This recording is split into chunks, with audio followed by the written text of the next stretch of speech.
하나님 말씀 봅니다. 하나님 말씀 시편 118편 5절에서 13절까지만 보겠습니다. 5절에서 13절까지 같이 읽겠습니다. 내가 고통 중에 여호와께 부르짖었더니 여호와께서 응답하시고 나를 넓은 곳에 세우셨도다.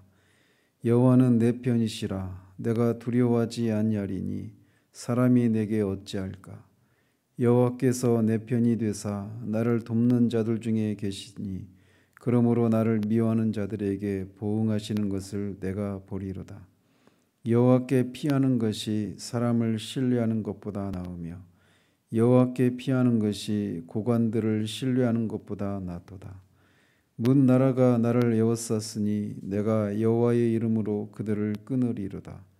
그들이 나를 에워싸고 에워쌌으니 내가 여호와의 이름으로 그들을 끊으리로다. 그들이 벌들처럼 나를 에워쌌으나 가시덤불의 불같이 다 없어졌나니 내가 여호와의 이름으로 그들을 끊으리로다. 너는 나를 밀쳐 넘어뜨리려 하였으나 여호와께서는 나를 도우셨도다. 아멘.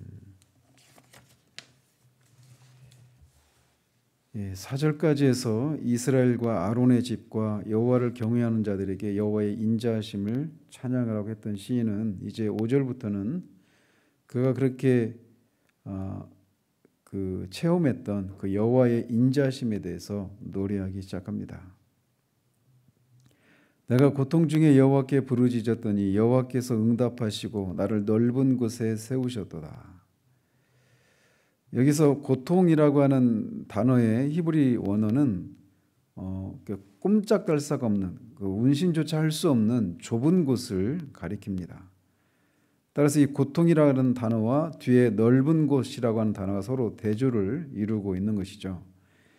그래서 결국은 이 고난 가운데 있을 때 하나님께 부르짖었더니 응답하셔서 자신을 구원하셨다 이렇게 얘기를 하는 것입니다.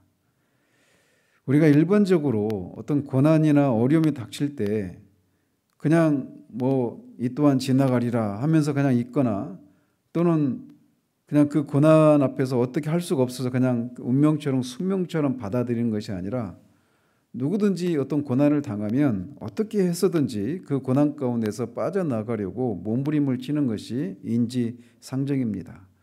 마치 물에 빠진 사람이 수영을 못하는 사람이라 하더라도 물에 빠지는 순간 어떻게 하든지 거기서 빠져나오려고 그렇게 막 몸부림을 치는 것이 자연스러운 것처럼 고난이 닥치면 누구나 그 상황에서 벗어나기 위해서 할 수 있는 모든 수단과 방법을 동원합니다. 그리고 때로는 이 불의한 방법을 동원해서라도 그 위기에서 벗어나려고 시도를 하는 것이 인지상정이죠. 그래서 일단 당면한 위기에서 지금 당장 닥친 그런 위기에서 벗어나 보기 위해서 소위 꽁 잡는 게 매라고 하는 그런 옛말처럼 수단과 방법을 가리지 않고 그렇게 고통에서 벗어나기 위해서 사람들이 이런저런 방법을 다 동원합니다. 그리고는 해서는 안 되는 그런 방법을 그런 수단을 동원하는 경우도 있습니다.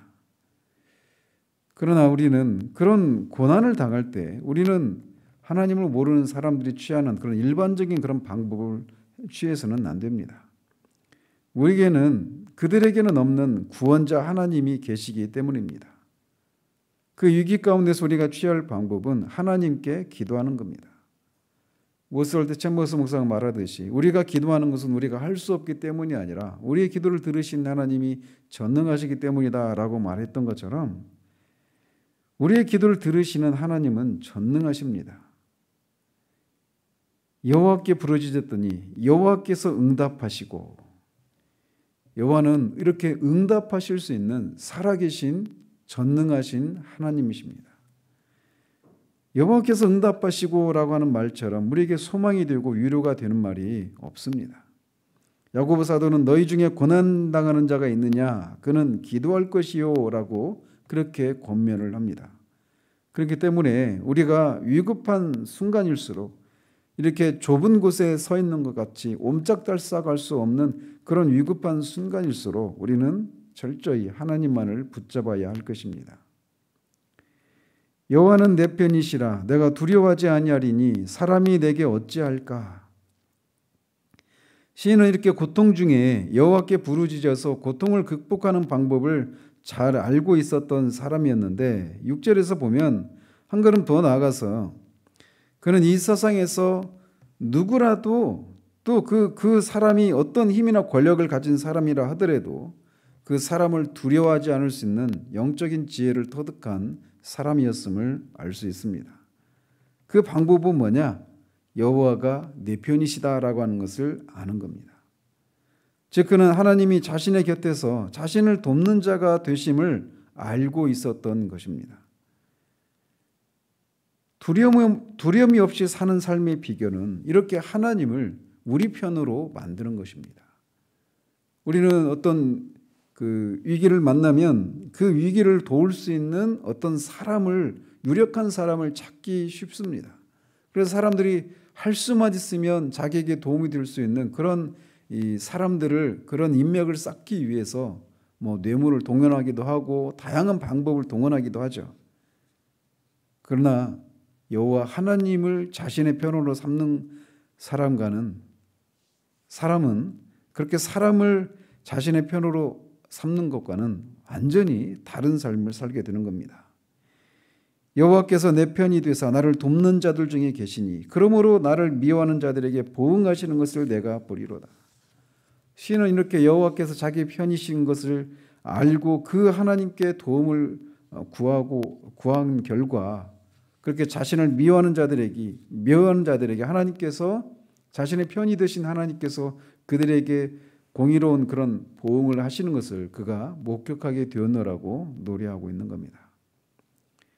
여호와께 피하는 것이 사람을 신뢰하는 것보다 나으며 여호와께 피하는 것이 고관들을 신뢰하는 것보다 낫도다.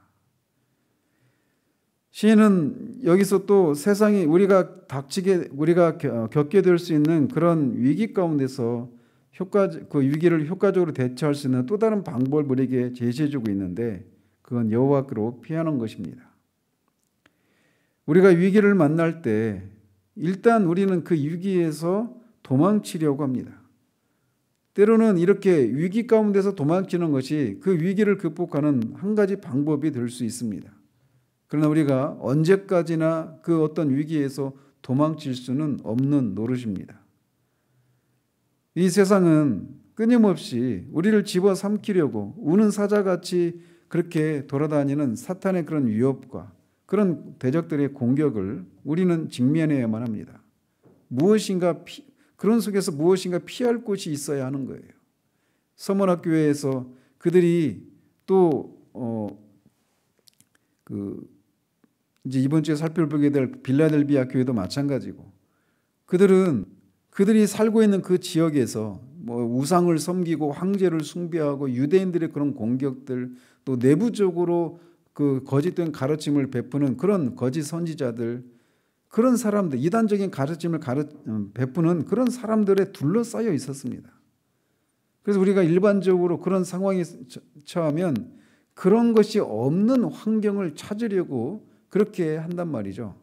그래서 뭐 지난주에도 말씀드린 것처럼 기독교 그런 회사나 또는 뭐 교회나 어떤 기독교 선교 단체나 이런 데서 물론 그런 곳에서 일하시는 분들이 이런 뭐 어떤 지금 제가 말씀드리려고 하는 그런 동기로 그렇게 하는 건 아니죠.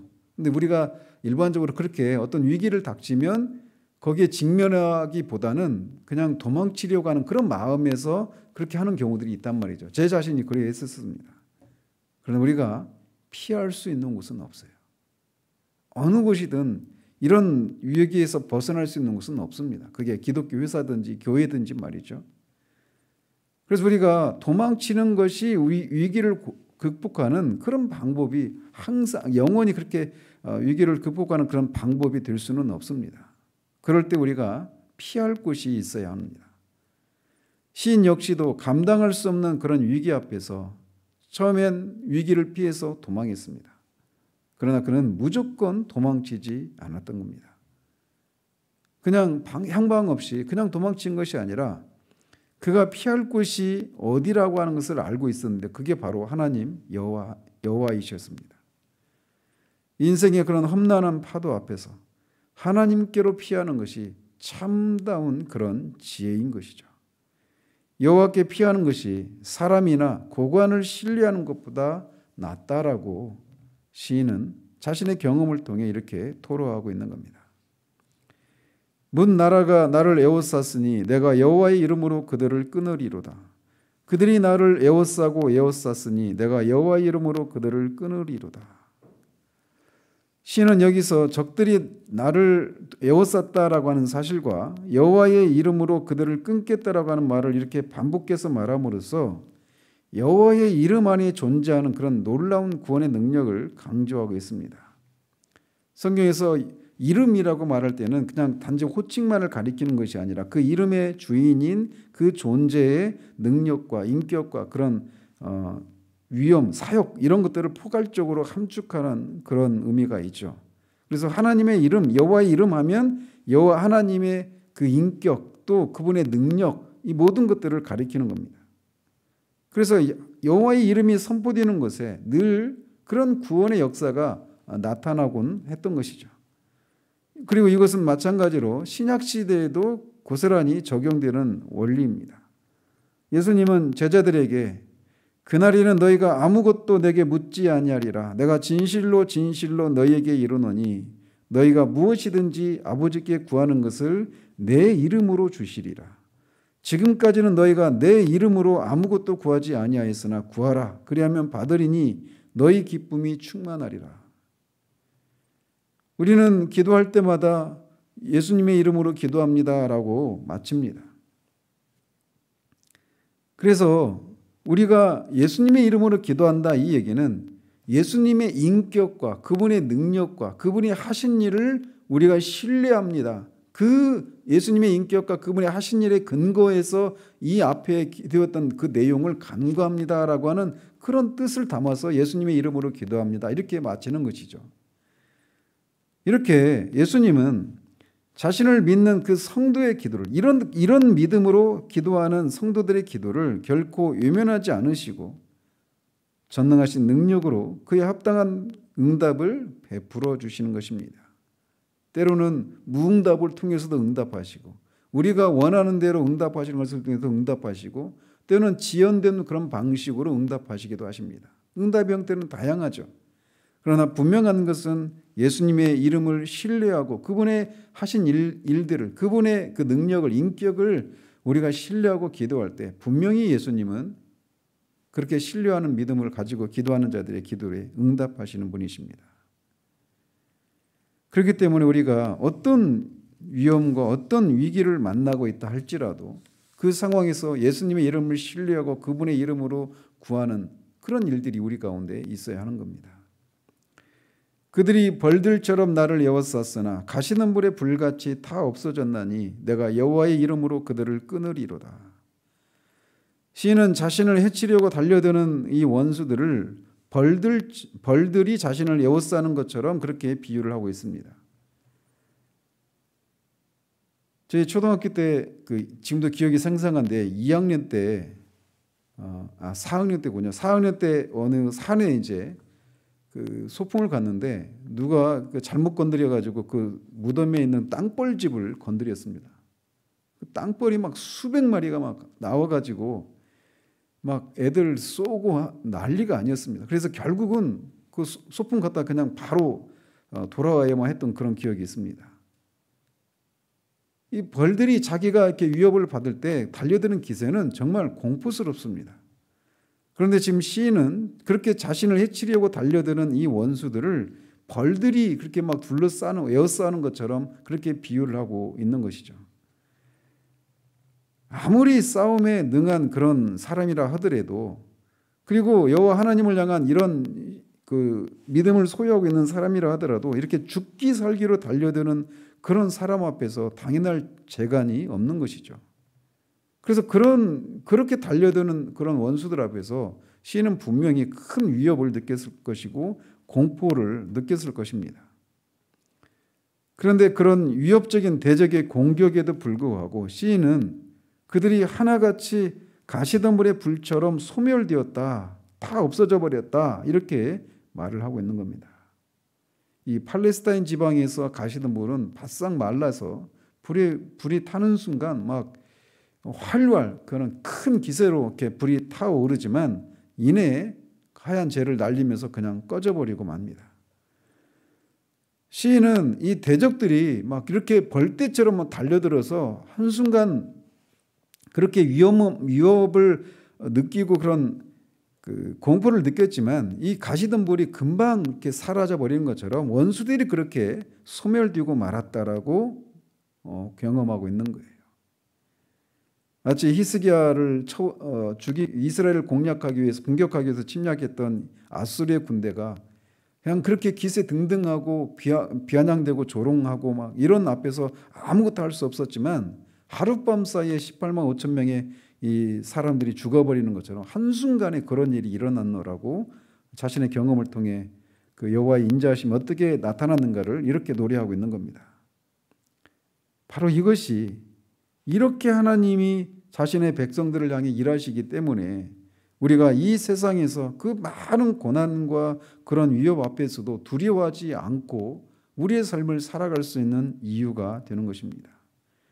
대적이 아무리 강하게 일어나서 우리를 해하려 해도 하나님께서 우리와 함께 하시는 한 그들은 모두 가시덤불처럼 불타서 사라지고 말 것입니다. 그렇기 때문에 우리가 눈앞에 보이는 그런 위협 앞에서 어쩔 줄 모르고 그냥 허둥대는 것이 아니라 오늘 우리가 방금 불렀던 그 찬양 가사처럼 그 여호와께 하나님께 아뢰는 그런 것을 통해 그런 여호와의 승리를 하나님의 승리를 경험하는 우리들 되기를 바랍니다. 너는 나를 밀쳐 넘어뜨리려 하였으나 여호와께서는 나를 도우셨도다. 그래서 밀쳐 넘어뜨린다라고 하는 것은 그냥 서 있는 사람을 그냥 주저앉히는 그런 정도가 아니라 죽일 기세로 달려드는 것을 말합니다. 이 원수들이 그렇게 벌떼처럼 달려들고 그를 죽이려고 이렇게 달려들었지만 여호와께 피한 자신을 그렇게 도우셨다라고 하는 그런 말을 하고 있는 겁니다. 그러므로 이 아침에도 우리가 어떤 마음의 짐을 삶의 그런 염려와 근심거리를 가지고 나왔든지 그것을 가지고 여호와께 예수 그리스도의 이름으로 그렇게 아뢰는 그래서 예수 그리스도의 인격과 능력과 그가 하신 일들을 신뢰하고 여호와께서 반드시 그를 찾는 자들에게 그에게 피하는 자들에게 도우시는 분이시라고 하는 그런 믿음으로 하나님 앞에 기도한 우리들 되기를 바랍니다. 그래서 시인처럼 여호와가 내 편이시니 내가 누구를 두려워하리요 라고 하는 그런 담대함을 가지고 이 전을 떠나는 그런 우리들 되기를 우리 주님 이름으로 축원드립니다. 기도하겠습니다. 하나님 아버지, 시인이 죽이려고 달려드는 벌떼처럼 달려드는 그런 대적들이 위협 앞에서 그가 하나님께 부르짖고 하나님께 피하고 하나님의 도우심을 구한 결과 그들이 가시덤불처럼 이내 불타 사라져버리는 놀라운 이적을 경험한 것을 노래하는 장면을 살폈습니다. 그가 그렇게